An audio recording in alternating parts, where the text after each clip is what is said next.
Okay. Are we live right now? Just want to make sure.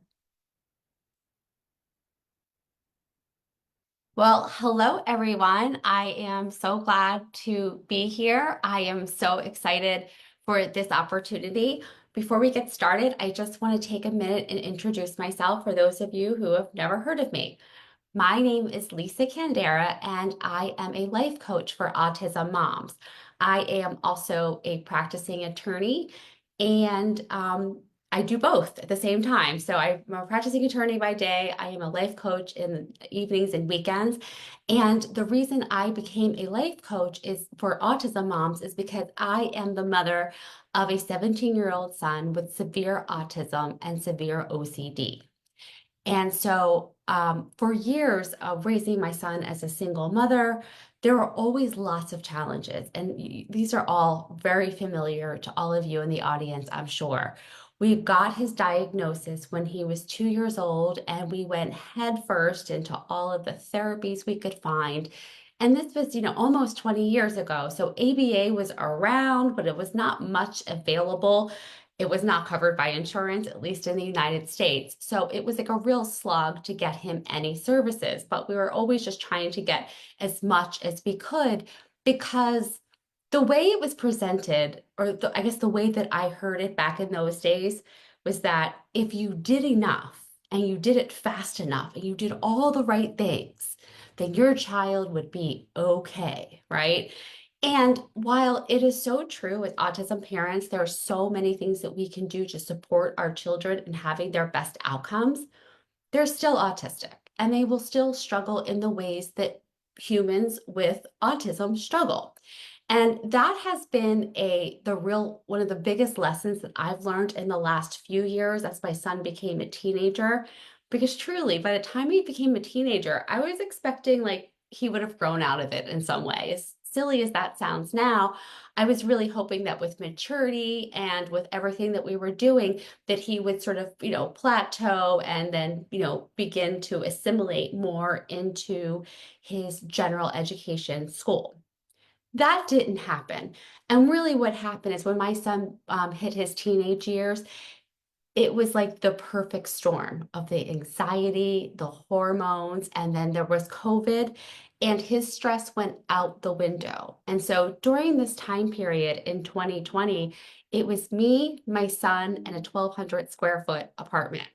And for the first time in our lives, he was being significantly aggressive and aggressive towards me.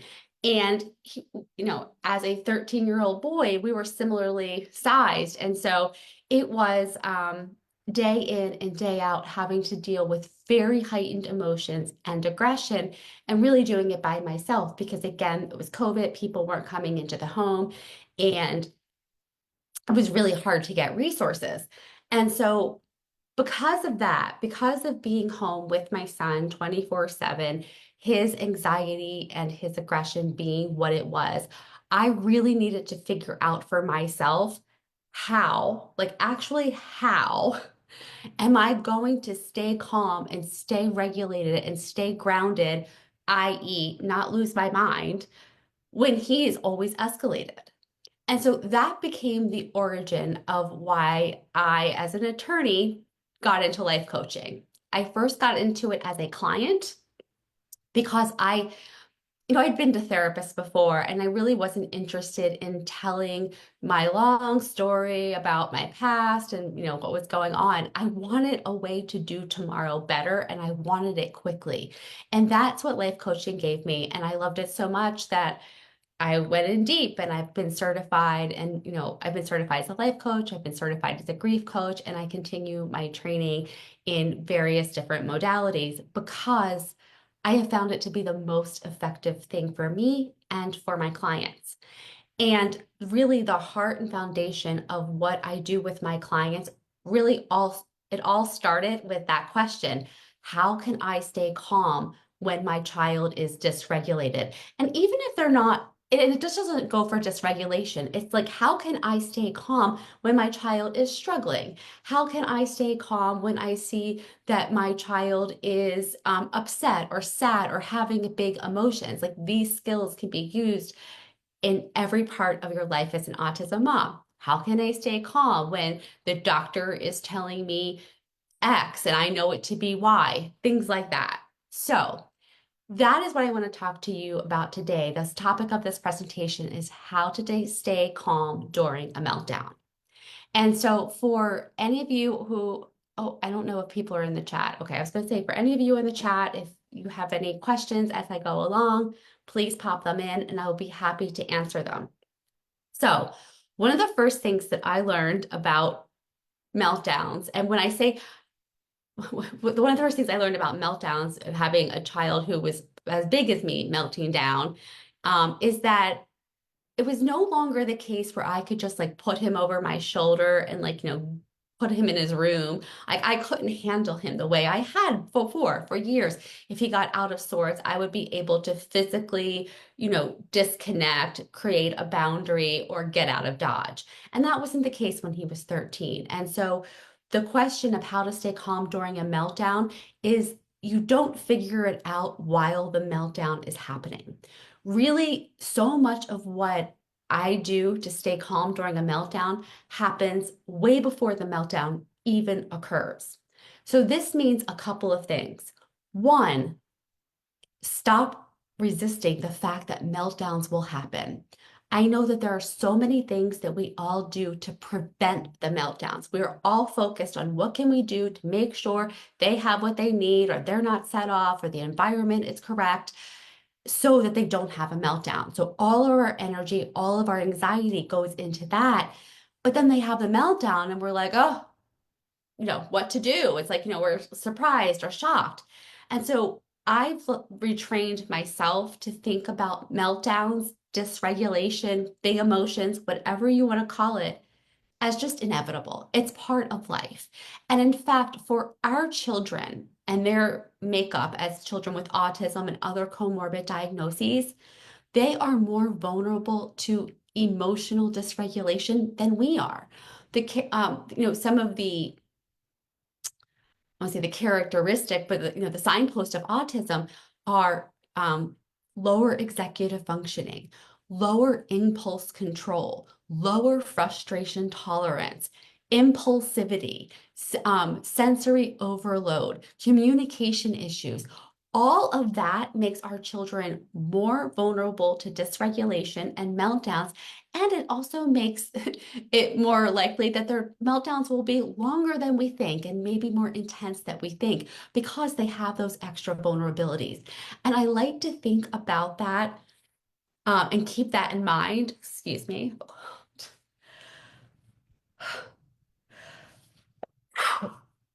I like to keep that in mind because as parents, we have a lot of beliefs about what our children should and shouldn't be doing, especially sometimes depending on their age.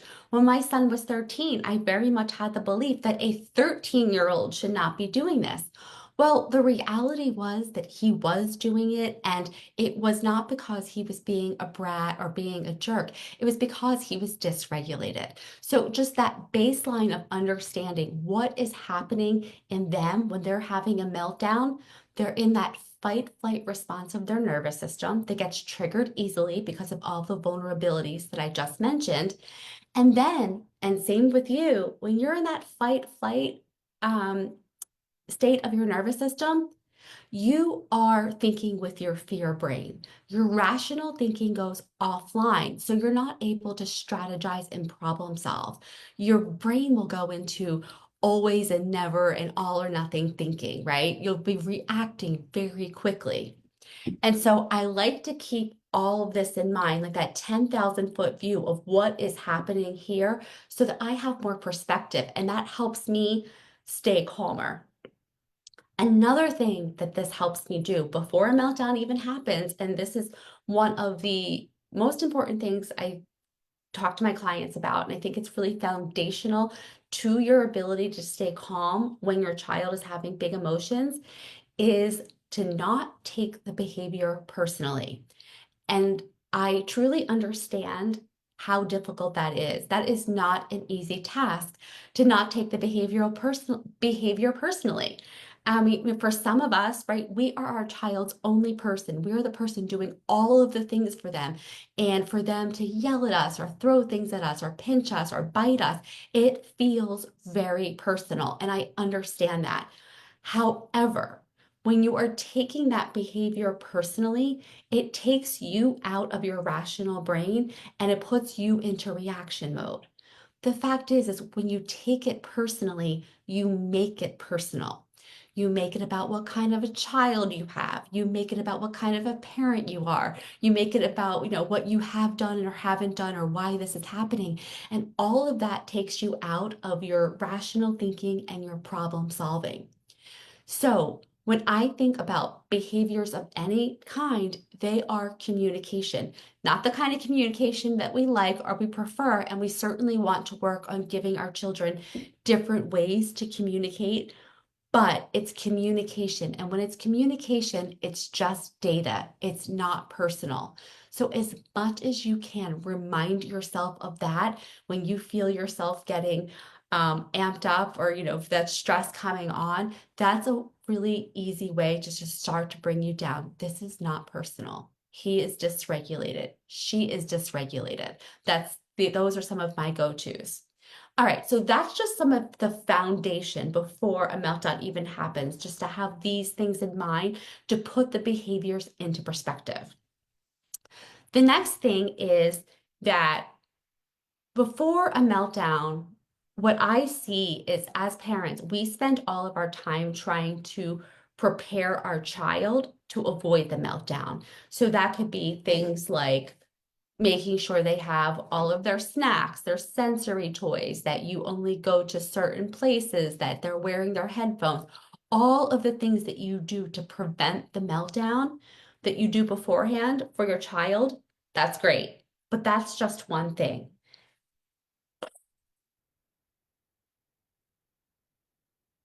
But it's not the most important. The most important thing you can do before a meltdown in order to be prepared for the meltdown, if it happens, is one, let go of the resistance that it shouldn't be happening, right? Because when you're resisting this shouldn't be happening, once it starts happening, you're just reacting and you're mad, right? You're angry, you're frustrated. So dropping the resistance, meltdowns happen.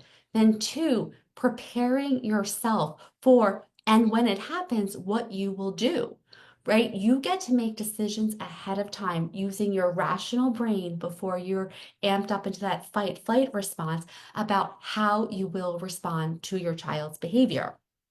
So this is what I call decisions ahead of time. And so with my clients, I like to just walk this through. What will I do if I get the call from school? What will I do if we're in the line for drop off at the school drop off, and my child won't get out of the car? For me, that was a really common occurrence. I would say at least 2 out of 5 days of the week, and I didn't know which days that they would be, my son would resist getting out of the car. And so when that just became something that, of course, I tried to avoid, and of course, we tried to prepare him in all the ways, but inevitably, when it happened, I had a very step-by-step way of responding.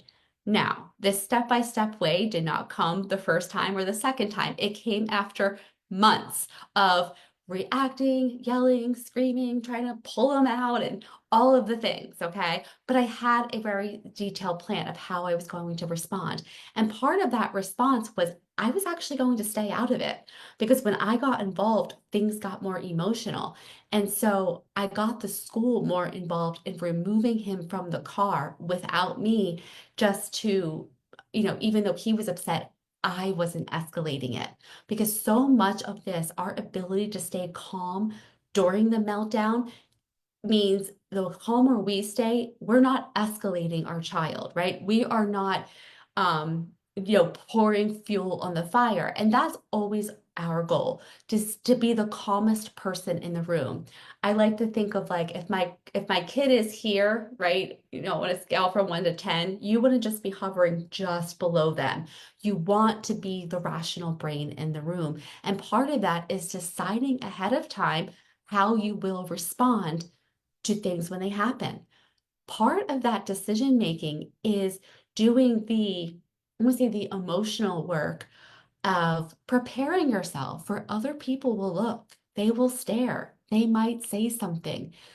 Those things could happen, and you can actually prepare yourself mentally ahead of time for how you want to respond to that, if you want to respond at all. And so for me, when things were happening with my son, I just really went tunnel vision and I really focused on him and what he needed. And I was pretty good at just blocking everybody else out. That is one strategy. But you still have to deal with this sort of heat that you feel in your body when you feel that other people are judging you. So, in those times, it's like you really want to try to slow yourself down as much as you can, taking the deep breaths and redirecting yourself to what you're dealing with your child and really just filtering the rest out.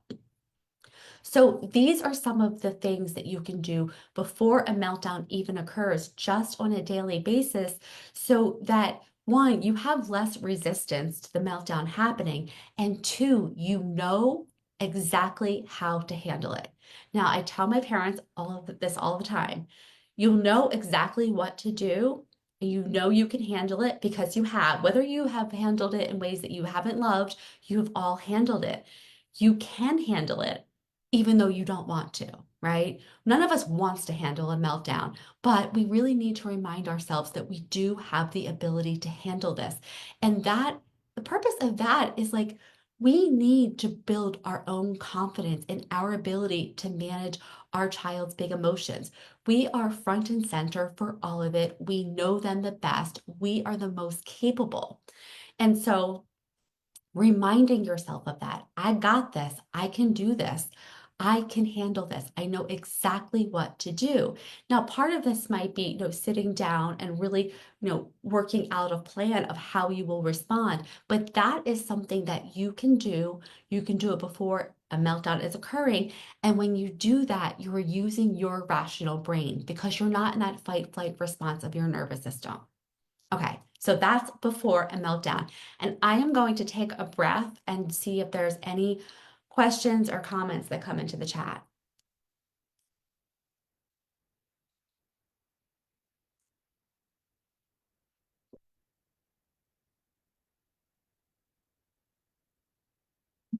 Okay, so what do you do during the meltdown?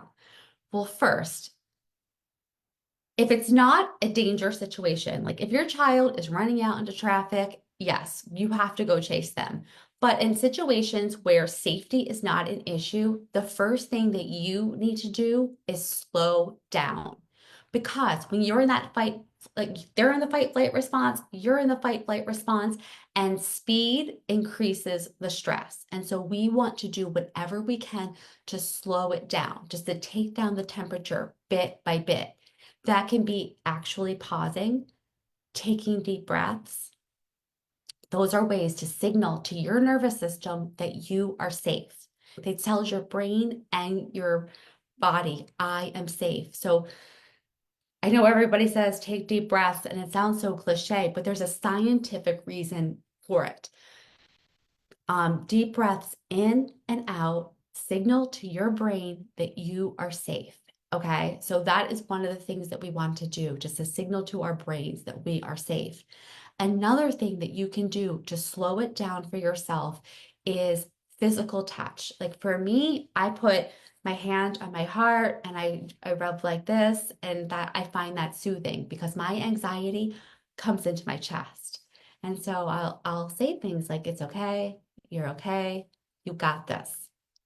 Another thing is how you talk to yourself.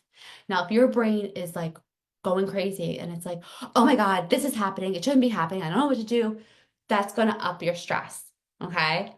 The way you speak and what you say and how you speak to yourself, those are cues of safety to your nervous system. It's okay. I got this. It'll be okay. Just those words of reassurance, they will help you just turn down the temperature. Now, for your child, now what to do?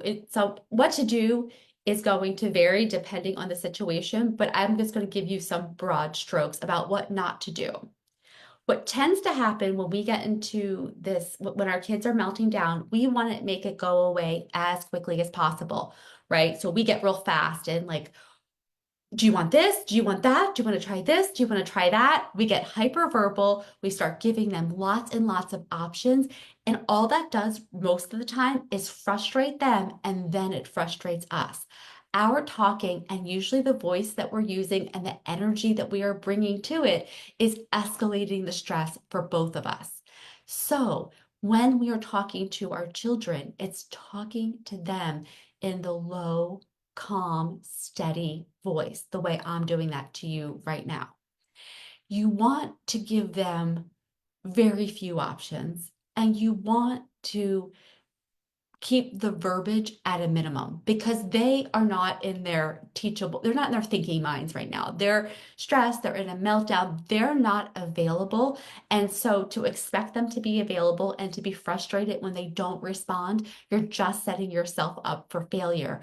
When they are in that state, it's your point to take a step back, regulate yourself, and then decide what would be helpful in this moment. It might be, and I see this so many times with myself and my clients, walking away is a great option. Sometimes our kids just need to do their thing and they need the space to do it. And if you are not afraid of their emotions and you're not believing that you have to fix it right away, you can give them that space. So I tell my clients all the time, take a quick bathroom break. Oh, I'll be right back. I have to go to the bathroom. And sometimes when they come out of the bathroom, the child has gotten over it. Now, maybe that's not an option for you, depending on your child's age or their abilities. Maybe leaving the room is not an option, but perhaps you can put distance between yourself and your child. These are things that you want to do to give them the space to have their emotions and also to communicate to them that you're in control, you're okay, you're not freaking out. Because when they sense that we're freaking out, they feed off of that energy. Okay. And so, most of the time, what I will say that during a meltdown, the thing to do is whatever you decide the next right thing to do is. And are decisions, again, that you make ahead of time based on your expertise as the expert on your child. So, for example, when I would take my child to a birthday party, I knew when he started to get a little rambunctious and a little rammy and a little whiny, I knew that he was starting to get dysregulated. I knew that he was starting to get dysregulated, so I would remove him from the party for just a few minutes. I would give him a drink, we would go to the bathroom, a little bit of a snack, let him settle down a bit. If that worked, I'd let him go back into the party. Now, if I saw him starting to escalate a little bit more and I saw his agitation starting to rise, at that point, I would make the decision, time to go. And so I want to give you the permission to leave early. I know that sometimes it can feel like a failure, but when I went out with my son as a younger child, I would look at 20 minutes as a victory, and anything above that was just gravy.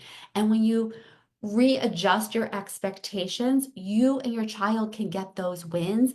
And you're also not putting undue pressure on yourself or your child to perform perhaps in a way that's too much for them. And so, really, this ability to readjust your expectations and being able to call it when you need to call it. Like, you know, the signals when your child is beyond the point of no return. And this is something that I do with my clients all the time. We create what I call a behavior barometer for the child so that you, the parent, know exactly where your child is between regulated and meltdown and, the steps in between. And you know exactly what to do at each of those points. When they are, mildly dysregulated and they can handle it on their own, you might be stepping back. When they are highly agitated, you might have a more hands-on approach and be making decisions about whether it's time to leave the party, time to leave the grocery store. But these are decisions that you can make ahead of time. And it's really important that you do. And so if your experience with your child is they don't do well when you take them to the supermarket, they only last about 10 minutes, go in for 10 minutes just to get one thing. Go in, come out, and praise and celebrate your child for that win. And that's something that you can build on versus expecting them to be there the whole time because of whatever your thoughts are about children their age and they should be able to do it. The fact is that could be setting you up for failure, right? Because if they do it all the time, the chances are they're going to do it this time. And so what can you do to readjust your expectations so that you can work with your child in building their tolerance? Okay, so that's during the meltdown. After the meltdown, and this is very important, I hear this from my clients all the time. They will say, after a meltdown, my child is totally cool. They just go about their business like nothing happened, and I am a shaking mess.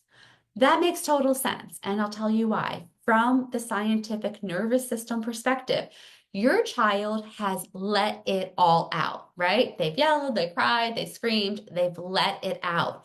You, on the other hand, have held a lot in. Even if you've yelled and even if you've lost your temper, there's a lot of emotion and stress that you have held into your body. That stress is still in your body after the meltdown. And so it's really important for you after a meltdown, when you are feeling dysregulated, to complete your stress response. This could be anything from taking a walk, shaking the stress out of your body, like actually shaking it, taking a walk, having a hug from another person, taking long, deep breaths, anything that you can do to just reset your nervous system and let go of some of that stress that you were feeling, that will help you be less trigger happy, right? Because I see with so many of my parents, they go from thing to thing to thing. And so they are always like right at the cusp of having their own meltdown. The more you take the time to take care of yourself after the meltdown, the better it will be. So this means physically, mentally, emotionally doing things to release the stress. This again, it could be the movement, it could be talking to another person, it could be a hug from another person, it could be sitting next to another person, just that connection with another human being. Two, after the meltdown, what I see all of us doing is that the meltdown lasts for however the meltdown lasts for the child. It could be anywhere from 20 minutes to 2 hours, but for us, it lasts for days because we ruminate on it. What we could have done, what we should have done, we feel guilty because we yelled or we lost our patience. And so we carry this with us on and on and on. And that's why we are always like right at the brink of having our next meltdown. That's why we are walking on eggshells. So, as the best you can after the meltdown, you want to support yourself in releasing the stress. And you also want to stay away from the temptation to blame and guilt yourself because it won't help. What will help is for you to evaluate what went well, what didn't go so well, and what you would do differently next time. So in every meltdown, there's usually something that went well. Perhaps you stayed calm. Perhaps you talked less.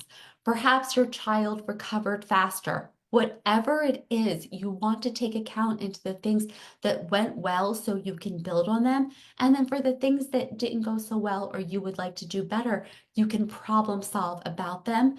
But you can't problem solve when you're guilting and shaming yourself. It doesn't work that way. And then finally, reconnect with your child. This could be, depending on the situation, this might be just something like for my son and I, just sitting next to each other on the couch, just being in each other's presence. Asking him if he wanted to take a walk, having some kind and soft words with him, patting him on the head, giving him a hug. Whatever it is, do something for yourself so that you can also reconnect with your child. And, reminding yourself like this is your kiddo. You love this kiddo, even though they're driving you crazy. You love them. And just bringing yourself back to that connection. Okay, that is all I have for this topic. If you have any questions, you can, I believe, email them and they will go into the group chat for me. And also, you can connect with me personally if you ever wanted to find me. I am on Instagram at the Autism Mom Coach, and all of my handles are the Autism Mom Coach. And you could also, DM me if you have any questions after this live stream.